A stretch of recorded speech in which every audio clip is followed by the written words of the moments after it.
പുണ്യങ്ങളുടെ പൂക്കാലമാകുന്ന ഈ ദുൽഹിജ്ജ മാസം, ആ ദുൽഹിജ്ജ മാസത്തിൻ്റെ ആദ്യത്തെ വെള്ളിയാഴ്ച പകലിലാണ്, വെള്ളിയാഴ്ച ദിവസത്തിലാണ് നമ്മളുള്ളത്.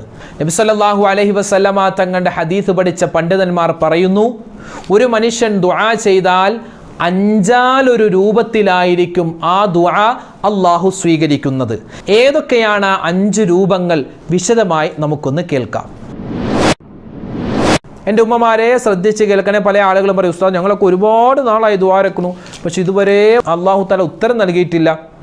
എൻ്റെ മകൻ ഗൾഫിൽ കിടന്ന് ഇങ്ങനെ കഷ്ടപ്പെടുകയാണ്, അവൻ 5 വർഷമായി 6 വർഷമായി ഞാനൊക്കെ ഇങ്ങനെ ദുആരക്കുന്നുണ്ട്, പക്ഷെ അവൻ്റെ ജോലി ഒന്നും ശരിയായിട്ടില്ല എന്നൊക്കെ പറയുന്ന ഉമ്മമാരുണ്ട്. അപ്പോൾ നമ്മുടെ ദുആ അള്ളാഹു തആല സ്വീകരിക്കുന്നത് പല രൂപത്തിലാണ്. 19ഓളം സ്ഥലങ്ങളിൽ, സന്ദർഭങ്ങളിൽ ഒരു മനുഷ്യൻ ദുആ ചെയ്താൽ അവൻ്റെ ദുആ അള്ളാഹു സ്വീകരിക്കുന്നതാണ്. അള്ളാഹു തട്ടിക്കളയില്ല. വിശദമായി നമുക്ക് അള്ളാഹു തട്ടിക്കളയാത്ത ആ 19 സന്ദർഭങ്ങൾ, സമയങ്ങൾ ഏതൊക്കെയാണെന്ന് പഠിക്കാം. 6 പേരുടെ ദുആ അല്ലാഹു തആല തട്ടിക്കളയില്ല. ആ ദുആ പടച്ചവൻ സ്വീകരിക്കുന്നതാണ്. ആരൊക്കെയാണ് ആ ദുആ സ്വീകരിക്കപ്പെടുന്ന 6 കൂട്ടം ആളുകൾ?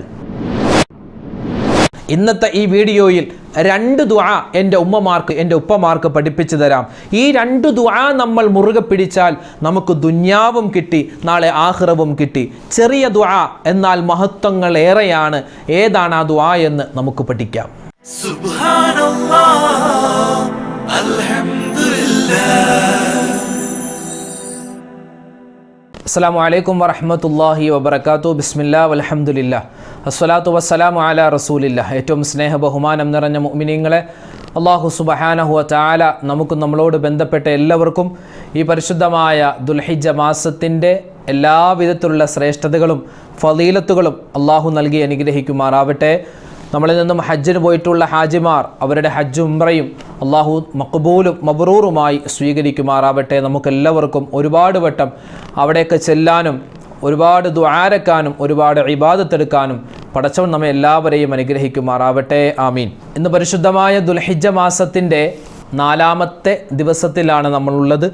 ഇന്ന് മഗ്രിബോടുകൂടി 5ാം രാവിലേക്ക് നമ്മൾ പ്രവേശിക്കുകയാണ്. അതായത് പുണ്യമായ ദുൽഹിജ്ജ മാസത്തിൻ്റെ ആദ്യത്തെ വെള്ളിയാഴ്ച പകലിലാണ് നമ്മളുള്ളത്. അള്ളാഹുവിൻ്റെ അതിമഹത്തായ അനുഗ്രഹത്താൽ നമുക്കെല്ലാവർക്കും ഈ ദുൽഹിജ്ജ മാസത്തിലേക്ക് പ്രവേശിക്കാനും ഈ കഴിഞ്ഞുപോയ ദിവസങ്ങളിൽ ഒരുപാട് ഇബാദത്തെടുക്കാനും സാധിച്ചിട്ടുണ്ട്. മഹാന്മാരായ ഉലമാക്കൾ പറയുന്നത് വൽ ഫജ്ർ വലയാലിൻ അശ്ർ എന്ന ആ സൂറത്തിൻ്റെ ഈ 2ാമത്തെ ആയത്ത്, വലയാലിൻ അശ്ർ എന്ന് പറഞ്ഞ 2ാമത്തെ ആയത്ത്, അതായത് പ്രഭാതത്തെ തന്നെയാണ് സത്യം. അത് കഴിഞ്ഞ് അള്ളാഹു പറഞ്ഞത് 10 രാത്രികളെ തന്നെയാണ് സത്യം. ഈ 10 രാത്രികൾ ഏതൊക്കെയാണ് എന്നതിൽ അഭിപ്രായ വ്യത്യാസമുണ്ട്. ചില ഉലമാക്കൾ പറയുന്നു അത് വലിയ ശ്രേഷ്ഠതയുള്ള വലിയ മഹത്വമുള്ള ആളുകളാണ്. അവർ പറയുന്നത് ഈ 10 രാത്രികൾ എന്ന് പറഞ്ഞാൽ അത് പരിശുദ്ധമായ റമളാനിൻ്റെ അവസാനത്തെ 10 രാത്രികളാണ് എന്നവർ പറഞ്ഞു. എന്നാൽ ഭൂരിഭാഗം ഉലമാക്കളും പറയുന്നത് അത് ആ ഒരു രാത്രികളല്ല, ഈ ദുൽഹിജ്ജ മാസത്തിൻ്റെ ആദ്യത്തെ 10 രാത്രികളാണ്. അതാണ് ഖുർആനിൽ പറഞ്ഞത് എന്ന് ഉലമാക്കൾ ഭൂരിഭാഗം ആളുകളും പറയുന്നുണ്ട്. അപ്പോൾ ഇവിടെ നമ്മൾ മനസ്സിലാക്കേണ്ടത് ഈ ദുൽഹിജ്ജ മാസത്തിൻ്റെ 1 മുതൽ 10 വരെയുള്ള ദിവസങ്ങളുടെ രാത്രികൾ അതേതുപോലെയാണ് റമളാനിൻ്റെ അവസാനത്തെ 21ാം രാവ് മുതൽ 30ാം രാവ് വരെയുള്ള ദിവസങ്ങളെപ്പോലെ ശ്രേഷ്ഠതയുള്ള ദിവസങ്ങളാണ്. അപ്പോൾ അത് നമ്മൾ മനസ്സിലാക്കേണ്ടതുണ്ട്. അത് പ്രത്യേകം മനസ്സിൽ കരുതിയിട്ട് റമളാനിൻ്റെ അവസാനത്തെ രാവുകളിൽ എത്രമാത്രം സജീവത നമ്മുടെ ജീവിതത്തിൽ ഉണ്ടായിരുന്നോ, അമലുകൾ നമ്മൾ ചെയ്യാൻ സന്നദ്ധരായിരുന്നു, അതുപോലെ അമലുകൾ കൊണ്ട് മുഖരിതമാക്കേണ്ട ഓരോ ദിവസങ്ങളാണ് ഈ കടന്നു പോകുന്നത്. പക്ഷേ നമ്മളിൽ ഭൂരിഭാഗം ആളുകളും അശ്രദ്ധരാണ്. നമ്മൾ മൈൻഡ് പോലും ചെയ്യുന്നില്ല. ദുൽഹിജ്ജ മാസം ഹജ്ജിന് പോയി കുറേ ആൾക്കാർ പോയി അവിടെ ഹജ്ജ് ചെയ്യുന്നുണ്ട്. നമുക്കിപ്പോൾ എന്താ, വലിയ പെരുന്നാൾ വരുന്നു, ബക്രീദ് വരുന്നു, അന്ന് കുറച്ച് പോത്തിനെ അറുക്കും, കുറച്ച് ഇറച്ചി കഴിക്കണം. ആ ഒരു ടെൻഡൻസി അല്ലാതെ ഈ പുണ്യമായ ദിവസങ്ങളിൽ ഒരുപാട് ഇബാദത്തെടുക്കണമെന്നോ അല്ലെങ്കിൽ ഒരുപാട് ദിക്റുകളും സ്വലാത്തുകളും തസ്ബീഹൊക്കെ പറയണമെന്നോ ഒരു ചിന്തയുമില്ല. ഇപ്പോഴും ദുൽഹിജ്ജ മാസത്തിൻ്റെ ആ ശ്രേഷ്ഠതയും അതിൻ്റെ ഫളീലത്തൊന്നും മനസ്സിലാക്കാൻ മനസ്സില്ലാത്ത ഒരുപാട് ആളുകളുണ്ട്. ഞാനിത് പറയുന്നത് എൻ്റെ ശബ്ദം കേൾക്കുന്ന ഉമ്മമാരും ഉപ്പമാരും അവരൊക്കെ ഏതെങ്കിലും ഒരു വീഡിയോയിൽ എന്തെങ്കിലും ഒരു ദിക്റോ സ്വലാത്തോ ഒക്കെ പറയാൻ കിട്ടിയാൽ അതൊക്കെ വലിയ ഖൈറാണ് എന്ന് വളരെ ആഗ്രഹത്തോടു കൂടി വന്നിരിക്കുന്ന എൻ്റെ ഉമ്മമാർക്കും ഉപ്പമാർക്കും ഇൻഷാ അല്ലാഹ് ഈ ഒരു ദിവസത്തിൽ നമ്മൾ അറിഞ്ഞിരിക്കേണ്ട 1-2 സുപ്രധാനപ്പെട്ട കാര്യങ്ങളും അതുപോലെ തന്നെ ചെറിയ ഒരു കുഞ്ഞു ദുആയും ഇൻഷാ അല്ലാഹ് ഈ ഒരു വീഡിയോയിൽ നമുക്ക് പഠിക്കാം. അപ്പോൾ നമ്മളെല്ലാവരും ഉള്ളത് ദുൽഹിജ്ജ മാസത്തിൻ്റെ ആദ്യത്തെ വെള്ളിയാഴ്ച ദിവസത്തിലാണ്. വെള്ളിയാഴ്ച രാവ് ഇന്നലെ കടന്നുപോയി. അപ്പോൾ ഇന്ന് വെള്ളിയാഴ്ച ദിവസമാണ് പ്ലസ് 5-ാം രാവാണ്. ഒറ്റ രാവുകളിൽ അതിപ്രധാനപ്പെട്ട 5-ാം രാവാണ്. അപ്പോൾ ഇന്ന് വളരെയധികം ദുആക്ക് ഇജാബത്തുള്ള ദിവസമാണെന്നതിൽ യാതൊരു സംശയവും നമുക്ക് വേണ്ട. ഈ പണ്ടുള്ള ഉമ്മമാരും ഉപ്പമാരുമൊക്കെ അവരെല്ലാവരും ഈ ഒരു വെള്ളിയാഴ്ച ദിവസം കടന്നു വരുമ്പോൾ വളരെ ജാഗ്രതയായിരുന്നു. ഉപ്പമാരൊക്കെ നേരത്തെ പള്ളിയിലേക്ക് പോകും. ഉമ്മമാർ നേരത്തെ കുളിക്കാൻ പറ്റുന്നവരെ കുളിച്ച് അല്ലെങ്കിൽ വുളുവെടുത്ത് ജോലികളൊക്കെ ഒതുക്കിയിട്ട് നേരത്തെ തന്നെ നിസ്കാരപ്പായിലേക്ക് പോയി സുന്നത്ത് നിസ്കരിക്കലും അതുപോലെ സൂറത്തുൽ കഹ്ഫ് ഓതലും അതുപോലെ തന്നെ ജുമഅയുടെ ബാങ്ക് വിളിച്ചാൽ അല്ലെങ്കിൽ ളുഹറിൻ്റെ ബാങ്ക് വിളിച്ചാൽ ഉമ്മമാർക്ക് ളുഹറിൻ്റെ ബാങ്ക്, പുരുഷന്മാർക്ക് ജുമഅയുടെ ബാങ്ക്. ആ ബാങ്ക് വിളി കേൾക്കുമ്പോൾ തന്നെ അവർ ളുഹർ നിസ്കാരം അവ്വൽ വഖത്തിൽ തന്നെ നിസ്കരിക്കുന്നവരായിരുന്നു. ഇവിടെ പല ആളുകളും ചോദിക്കുന്നൊരു സംശയമുണ്ട്, ഉസ്താദെ പുരുഷന്മാർ ജുമഅക്ക് പള്ളിയിൽ പോയിട്ട് തിരിച്ച് ജുമാ നിസ്കാരം കഴിഞ്ഞ് വീട്ടിൽ വന്നിട്ടാണോ ഞങ്ങൾ ളുഹർ നിസ്കരിക്കേണ്ടത്? അങ്ങനെ ചില ആളുകൾ ചോദിച്ചു. അങ്ങനെയൊന്നുമില്ല. അതായത് വെള്ളിയാഴ്ച ഉച്ചക്ക് ജുമഅയുടെ ബാങ്ക് വിളിച്ചാൽ ആ ബാങ്ക് കേട്ട ഉടൻ തന്നെ എൻ്റെ ഉമ്മമാർ നല്ലതുപോലെ വുളുവൊക്കെ എടുത്തിട്ട് നേരെ നിസ്കാരപ്പായിലേക്ക് പോയി മുസല്ലയിലേക്ക് പോയി നല്ലതുപോലെ ളുഹറിന് മുമ്പുള്ള സുന്നത്ത് നിസ്കാരം, അത് കഴിഞ്ഞ ളുഹർ നിസ്കാരം, അതിന് ശേഷമുള്ള സുന്നത്ത് നിസ്കാരമൊക്കെ നിസ്കരിച്ച് നല്ല റാഹത്തായി ദുആരെന്ന് അറിയാവുന്ന സ്വലാത്തുകളും തസ്ബീഹുകളും ഖുർആൻ പാരായണങ്ങളൊക്കെ നടത്തി റാഹത്തായിട്ട് വേണം ഓരോ വെള്ളിയാഴ്ചയും നിങ്ങളുടെ ജീവിതത്തിലൂടെ കടന്നു പോവാൻ. അല്ലാതെ ആണുങ്ങൾ പള്ളിയിൽ പോകുന്നു, അവരവിടെ ജുമാ നിസ്കരിക്കുന്നു, ഖുതുബ കേൾക്കുന്നു, പെണ്ണുങ്ങൾ തോന്നുമ്പോൾ നിസ്കരിക്കുന്നു, അങ്ങനെയല്ല. ആ ഒരു ജുമയുടെ സമയത്തെ ബഹുമാനിച്ചുകൊണ്ട് ഈ ഒരു സമയം ജുമാ സമയം പള്ളിയിൽ പുരുഷന്മാർ ഖുതുബ കേൾക്കുമ്പോൾ നിസ്കരിക്കുമ്പോൾ ആ ടൈമിൽ തന്നെ നിങ്ങളും നിങ്ങളുടെ വീട്ടിൽ നിസ്കാരത്തിൽ ഉണ്ടാവണം. അത് പ്രത്യേകം ശ്രദ്ധിക്കുക. വെള്ളിയാഴ്ച ദിവസത്തെ ബഹുമാനിക്കുകയും ആദരിക്കുകയും ചെയ്താൽ ഒരുപാട് പ്രതിഫലങ്ങളുണ്ട്. അത് നമ്മൾ കേട്ടതാണ്. എന്നാൽ ഒരു മനുഷ്യൻ വെള്ളിയാഴ്ച ദിവസത്തെ നിന്ദിച്ചു കഴിഞ്ഞാൽ ഇതിന് വലിയ മഹത്വമൊന്നുമില്ല, ഇതൊക്കെ സാധാ ദിവസം, എന്തിന് വെള്ളിയാഴ്ച പള്ളി പോകുന്നു എന്നൊക്കെ കരുതിയ ഒരു മനുഷ്യനെ സംബന്ധിച്ചിടത്തോളം ആദരവായ റസൂലുള്ളാഹി തങ്ങൾ പറയുന്നു സല്ലല്ലാഹു അലൈഹി വസല്ലം, ഇന്നല്ലാഹ ലാ യുളയ്യിഖുൽ ഐഷ, അവൻ്റെ ജീവിതം അല്ലാഹു കുടുസാക്കുമെന്നാൽ.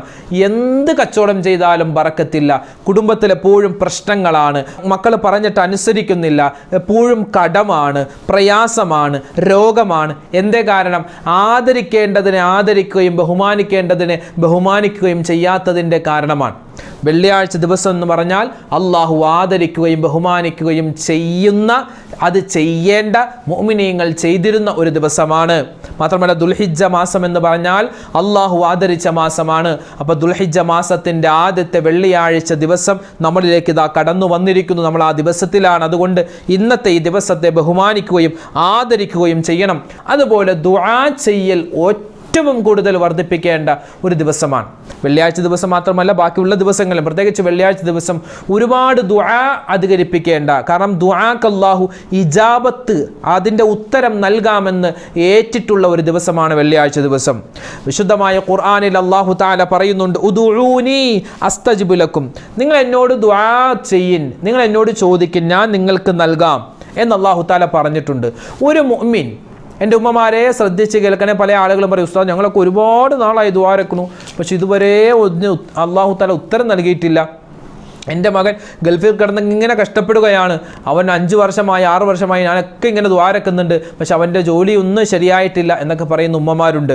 അപ്പോൾ നമ്മുടെ ദുആ അല്ലാഹു തആല സ്വീകരിക്കുന്നത് പല രൂപത്തിലാണ്. നബി തങ്ങളുടെ ഒരു ഹദീസിൽ കാണാം, ഇന്നല്ലാഹ ഹയ്യുൻ കരീം, അല്ലാഹു തആല നാണിക്കുന്നവനാണ്, മാന്യനായ നാണമുള്ളവനാണ്. അതായത് ഒരു അടിമ അല്ലാഹുവേ എൻ്റെ പാപങ്ങൾ പൊറുക്കണേ എന്ന് ഒരു അടിമ പറഞ്ഞാൽ, ചോദിച്ചാൽ അല്ലാഹു തആല വെറും കൈയോടെ അവനെ മടക്കുകയില്ല.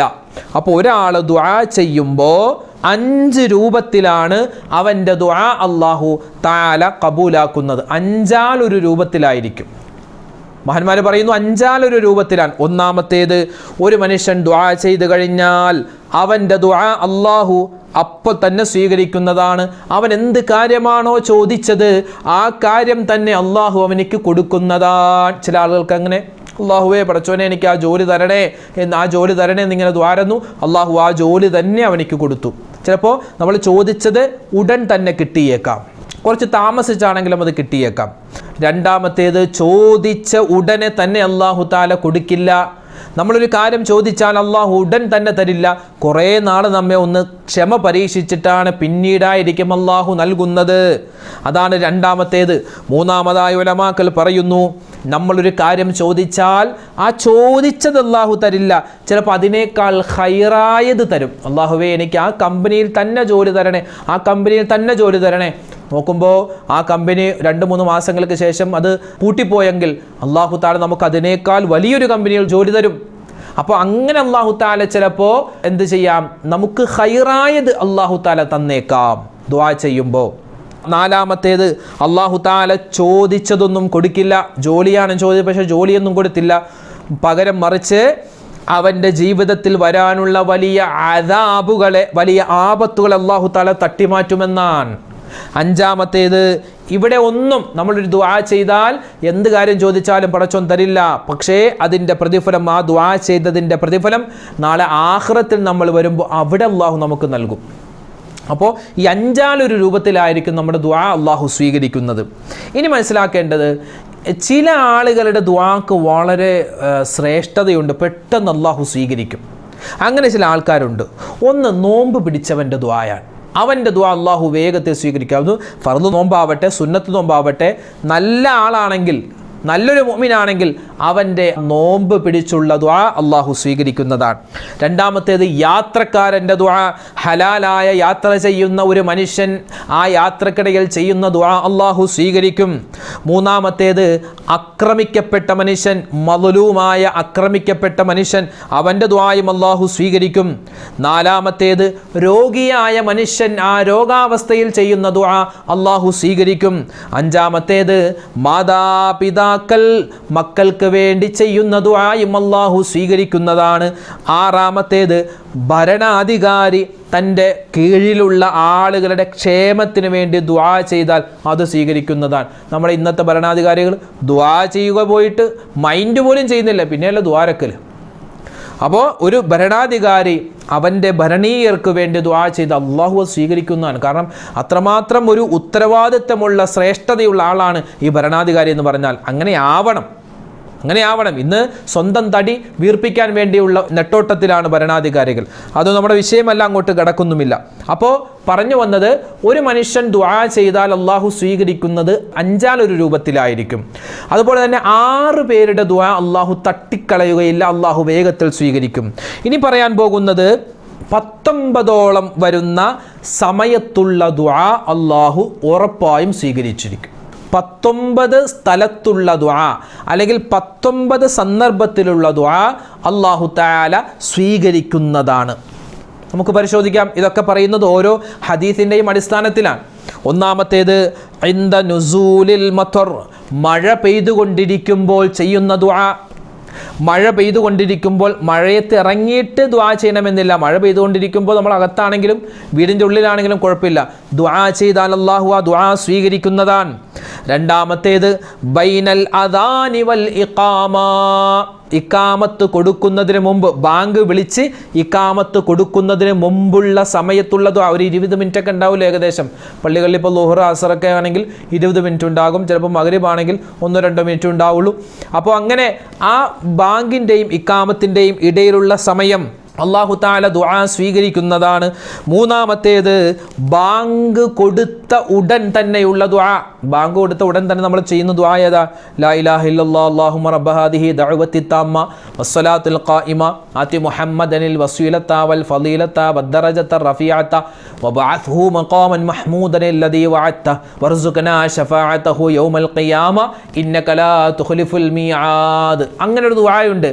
ഒരു മനുഷ്യൻ ബാങ്ക് വിളിച്ചതിന് ശേഷം ഈ ദുആ പറഞ്ഞു, അതിനുശേഷം അവൻ ഒരു പ്രാവശ്യം ആയത്തുൽ കുർസി മോദിക്കഴിഞ്ഞാൽ അവൻ്റെ പാപങ്ങൾ അടുത്ത ബാങ്ക് വരെയുള്ള, അതായത് ഇപ്പോൾ ളുഹറിൻ്റെ ബാങ്കിന് ശേഷമാണ് ആയത്തുൽ കുർസി ഓതിയതെങ്കിൽ അടുത്ത അസറിൻ്റെ ബാങ്കിന് വരെയുള്ള ടൈമിൽ അവൻ എന്തൊക്കെ പാപങ്ങൾ ചെയ്തോ എല്ലാം അള്ളാഹു പുറത്തു കൊടുക്കുമെന്നാണ്.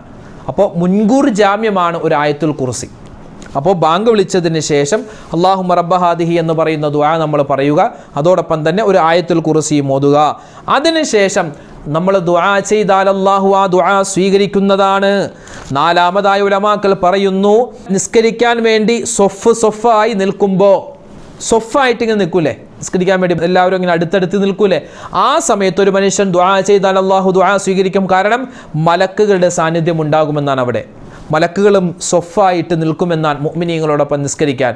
അപ്പോൾ ആ മലക്കുകളുടെ സാന്നിധ്യത്തിലുള്ള ദുആ അല്ലാഹു സ്വീകരിക്കും.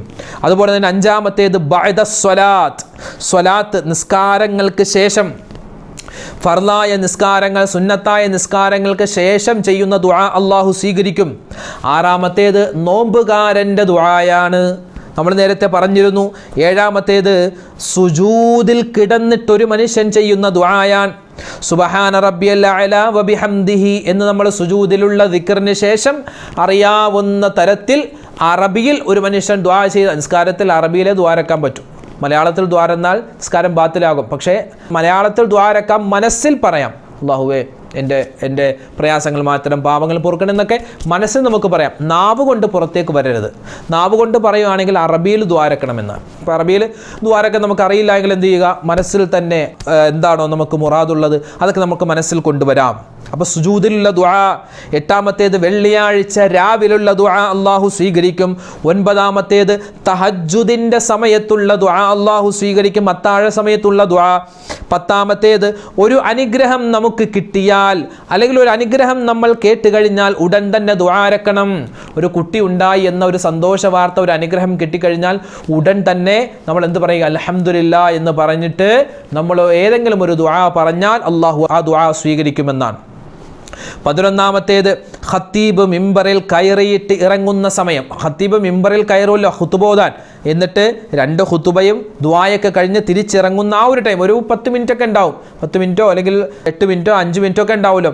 ആ ഒരു സമയത്ത് സാധാരണ ഖത്തീബല്ലാതെ ഖുതുബ കേൾക്കാൻ വേണ്ടി താഴെ ഇരിക്കുന്ന ആളുകൾ അവർ നല്ലതുപോലെ ദുആരക്കുകയാണെങ്കിൽ ആ ദുആ അല്ലാഹു സ്വീകരിക്കും. 12ാമത്തേത് വെള്ളിയാഴ്ച ജുമുഅക്ക് ശേഷം. കാരണം ആളുകൾ ഏറ്റവും കൂടുതൽ അശ്രദ്ധമായി പോകുന്ന സമയമാണ്.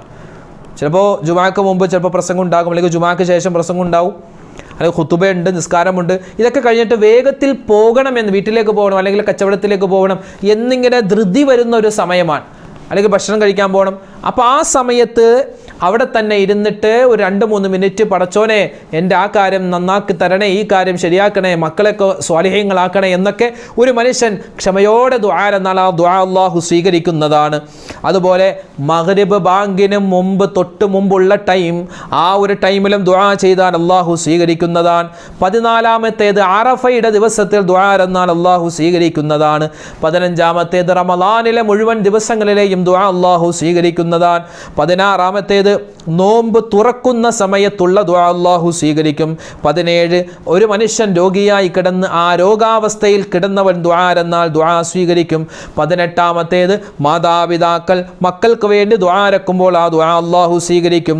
19ാമത്തേത് ഒരാൾ ഇല്ലാത്ത സമയത്ത് അയാൾക്ക് വേണ്ടി ദുആരക്കുക. ഒരാൾ ഇല്ലാത്ത സമയത്ത് അയാൾക്ക് വേണ്ടി ദുആരെന്നാൽ ആ ദുആയും അല്ലാഹു സ്വീകരിക്കുന്നതാണ്. ഇപ്പോൾ ഒരുപാട് പേർക്ക്, ഉമ്മമാർക്ക് ഇതൊക്കെ കേട്ട് മനസ്സിലായി.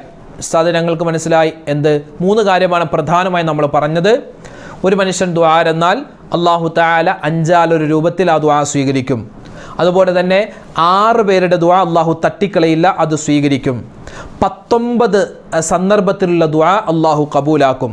അപ്പോൾ ഈ ദുആ എന്ന് കേട്ട് ഏത് ദുആ ഞങ്ങൾ ദുആരക്കും? ഏത് ദുആയാണ് ഉസ്താദ് ദുആകളിൽ ഏറ്റവും നല്ലത്? ദുആകളിൽ ഏറ്റവും നല്ലത് വിശുദ്ധമായ ഖുർആനിൽ പരിചയപ്പെടുത്തിയ ആദരവായ റസൂലുള്ളാഹി സ്വല്ലല്ലാഹു അലൈഹി വസല്ലമ തങ്ങൾ നിത്യമാക്കിക്കൊണ്ടിരുന്ന ഒരു ദുആയാണ്. നമുക്കെല്ലാവർക്കും അറിയാം, റബ്ബനാ ആതിനാ ഫിദ്ദുനിയാ ഹസനതൻ വഫിൽ ആഖിറതി ഹസനതൻ വഖിനാ അദാബന്നാർ. ഈ ദുആ നബി തങ്ങൾ എപ്പോഴും ചെയ്ത ദുആയാണ്. ഇതിലെല്ലാം അടങ്ങിയിട്ടുണ്ട്. ദുനിയാവിലെ കാര്യവും ആഖിറത്തിലെ കാര്യവും എല്ലാ കാര്യവും ചോദിക്കുന്നുണ്ട്. അപ്പോൾ ഈ ദുആ നമ്മൾ നിത്യമാക്കുക. റബ്ബന ആതിന ഫിദ്ദുന്യാ ഹസനതൻ വഫിൽ ആഖിറതി ഹസനതൻ വഖിനാ അദാബന്നാർ. ഇതോടൊപ്പം തന്നെ നബിതങ്ങൾ പഠിപ്പിച്ച മറ്റൊരു ചെറിയ ദുആയും കൂടി പറഞ്ഞു തരാം. ഏതാണ് ആ ദുആ? അല്ലാഹുമ്മ ഇന്നി അസ്അലുകൽ അഫ്വ വൽ ആഫിയത ഫിദ്ദുന്യാ വൽ ആഖിറ. അല്ലാഹുമ്മ ഇന്നി അസ്അലുകൽ അഫ്വ വൽ ആഫിയത ഫിദ്ദുന്യാ വൽ ആഖിറ. ചെറിയൊരു ദുആയാണ്. അല്ലാഹുമ്മ, അല്ലാഹുവേ, ഇന്നി അസ്അലുക, ഞാൻ നിന്നോട് ചോദിക്കുന്നു, അൽ അഫ്വ, പാപമോചനം ചോദിക്കുന്നു, വൽ ആഫിയത്ത, ആരോഗ്യം. നമുക്ക് എത്ര സമ്പത്തുണ്ടെങ്കിലും എത്ര മക്കളുണ്ടെങ്കിലും അതൊക്കെ ഒന്ന് ആസ്വദിക്കാനും അവരൊക്കെ ഒന്ന് കാണാനും അതൊക്കെ ഒന്ന് കൈകാര്യം ചെയ്യാൻ നമുക്ക് ആരോഗ്യം വേണം. അപ്പോൾ ചോദിക്കുന്നു അഫ്വ, പാപമോചനവും, ആഫിയത്ത, ആരോഗ്യവും നീ തരണേ അല്ലാഹ്, ഫിദ്ദുന്യാ വൽ ആഖിറ, ദുനിയാവിലും ആഖിറത്തിലും. ഒന്നുകൂടി പറയാം. അല്ലാഹുമ്മ ഇന്നി അസ്അലുകൽ അഫ്വ വൽ ആഫിയത ഫിദ്ദുന്യാ വൽ ആഖിറ. അപ്പോൾ 2 ദുആ നമ്മൾ ഇന്ന് പഠിച്ചു. അപ്പോൾ ഇത് നമ്മൾ മനഃപ്പാഠമാക്കുക. ഈ ഒരു ദുആയും ഈ പറയപ്പെട്ട കാര്യങ്ങളും മറ്റുള്ളവരിലേക്ക് എത്തിച്ചു കൊടുക്കുക. അവരും ഇത് കേട്ട് അമൽ ചെയ്യട്ടെ. നമുക്കെല്ലാവർക്കും അല്ലാഹു സ്വർഗം നൽകട്ടെ. ആമീൻ. അൽഹംദുലില്ലാ. ന്യൂസിലാൻഡ് ഇസ്ലാമിക് ചാനൽ നിങ്ങളിലേക്ക് എത്തിക്കുന്ന ഇത്തരം വ്യത്യസ്തമായ വീഡിയോകൾ കാണുകയും ഇതിൽ പറയപ്പെട്ട കാര്യങ്ങൾ ജീവിതത്തിൽ അമൽ ചെയ്യുകയും ചെയ്യുക. അതോടൊപ്പം തന്നെ ഇത്തരം വ്യത്യസ്തമായ ഒരുപാട് ഇൽമുകൾ നിറഞ്ഞ വീഡിയോകൾ കിട്ടാൻ നിങ്ങൾ മൊബൈലിൽ നോട്ടിഫിക്കേഷൻ ലഭിക്കാൻ നമ്മുടെ ചാനൽ മറക്കാതെ സബ്സ്ക്രൈബ് ചെയ്യുക. അല്ലാഹു സുബ്ഹാനഹു വ തആല നമുക്കും നമ്മളോട് ബന്ധപ്പെട്ട എല്ലാവർക്കും ദുനിയാവിലും ആഖിറത്തിലും എല്ലാവിധ ഖൈറുകളും സലാമത്തുകളും നൽകട്ടെ. ഖബർ ശിക്ഷയിൽ നിന്നും അല്ലാഹു നമ്മെ രക്ഷപ്പെടുത്തുമാറാവട്ടെ. ഈ ദുൽഹിജ്ജ മാസത്തിൻ്റെ ശ്രേഷ്ഠതയും പവിത്രതയും മനസ്സിലാക്കി ഒരുപാട് നല്ല നല്ല നല്ല അമലുകൾ ചെയ്യാൻ അല്ലാഹു നമുക്ക് എല്ലാവർക്കും തൗഫീഖ് നൽകുമാറാവട്ടെ. ഈ പ്രാവശ്യം ഹജ്ജിന് പോയവർ അല്ലാഹുവിൻ്റെ ഹജ്ജും ഉംറയും മഖ്ബൂലും മബ്റൂറുമായി കബൂലാക്കട്ടെ. അടുത്ത വർഷം നമുക്കുമൊക്കെ ഹജ്ജിന് പോകാനുള്ള തൗഫീഖ് അല്ലാഹു നൽകുമാറാവട്ടെ. അതുപോലെ തന്നെ മരണപ്പെട്ടു പോയവർക്ക് അല്ലാഹു മഗ്ഫിറത്ത് നൽകട്ടെ. ആമീൻ യാ റബ്ബൽ ആലമീൻ. അസ്സലാമു അലൈക്കും വറഹ്മത്തുള്ളാഹി വബറകാതുഹു. ഈ വീഡിയോയുടെ എൻഡ് സ്ക്രീനായി നമ്മൾ പരിചയപ്പെടുത്തുന്ന അടുത്ത വീഡിയോ നമുക്കെല്ലാവർക്കും അറിയാവുന്ന സൂറത്താണല്ലോ യാസീൻ സൂറത്ത്. ആ യാസീൻ സൂറത്തിൻ്റെ നമ്മൾ അറിയാത്ത 13 പ്രതിഫലങ്ങൾ, 13 പ്രത്യേകതകൾ, 13 മഹത്വങ്ങൾ പറഞ്ഞ ഒരു വീഡിയോ മുമ്പ് നമ്മൾ അപ്ലോഡ് ചെയ്തിരുന്നു. ആ വീഡിയോ കാണാൻ ഈ കാണുന്ന യൂട്യൂബ് ലിങ്കിൽ നിങ്ങൾ ക്ലിക്ക് ചെയ്യുക. യാസീൻ സൂറത്തിൻ്റെ അത്ഭുതപ്പെടുത്തുന്ന 13 പ്രത്യേകതകൾ ഏതൊക്കെയാണ്, അത് പാരായണം ചെയ്താൽ കിട്ടുന്ന പ്രതിഫലങ്ങൾ ഏതൊക്കെയാണ് എന്ന് നമുക്ക് പൂർണ്ണമായും മനസ്സിലാക്കുവാൻ സാധിക്കും. ഈ വീഡിയോ കാണുക, മറ്റുള്ളവരിലേക്ക് എത്തിച്ചു കൊടുക്കുക.